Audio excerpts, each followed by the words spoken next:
Genesis 2, the seventh day. The heavens and the earth were finished, and all their vast array. On the seventh day God finished his work which he had made, and he rested on the seventh day from all his work which he had made. God blessed the seventh day, and made it holy, because he rested in it from all his work which he had created and made. Man and woman in the garden. This is the history of the generations of the heavens and of the earth when they were created, in the day that Yahweh God made the earth and the heavens. No plant of the field was yet in the earth, and no herb of the field had yet sprung up, for Yahweh God had not caused it to rain on the earth. There was not a man to till the ground, but a mist went up from the earth and watered the whole surface of the ground. Yahweh God formed man from the dust of the ground, and breathed into his nostrils the breath of life, and man became a living soul. Yahweh God planted a garden eastward in Eden, and there he put the man whom he had formed. Out of the ground Yahweh God made every tree to grow that is pleasant to the sight and good for food, the tree of life also in the middle of the garden, and the tree of the knowledge of good and evil. A river went out of Eden to water the garden, and from there it was parted and became 4 heads. The name of the first is Pishon.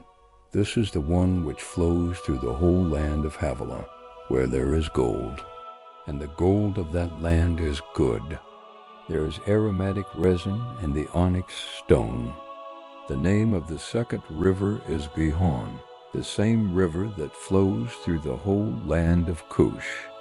The name of the third river is Hiddekel. This is the one which flows in front of Assyria. The fourth river is the Euphrates.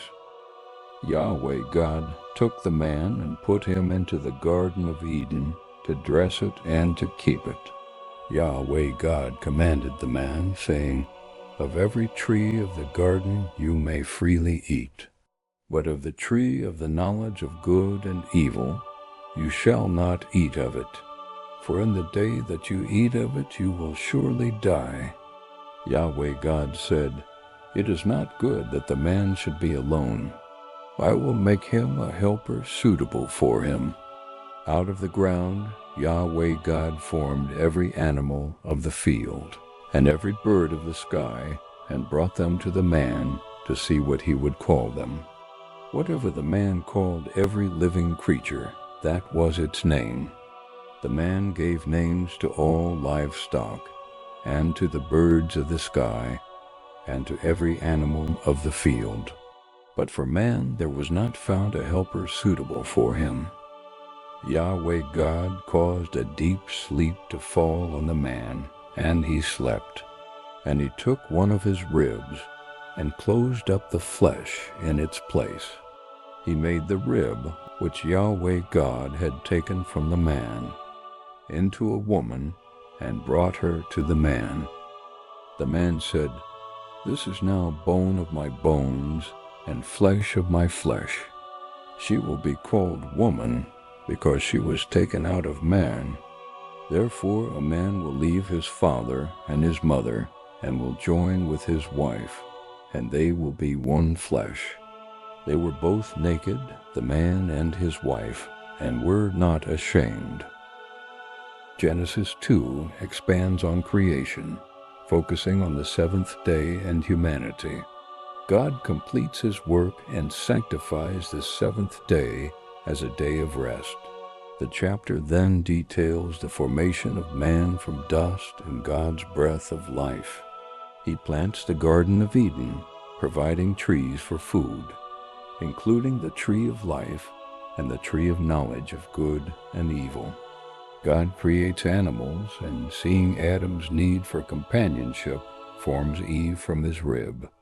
This chapter highlights God's care in creation, the sacredness of rest, and the divine intention for human relationships and stewardship.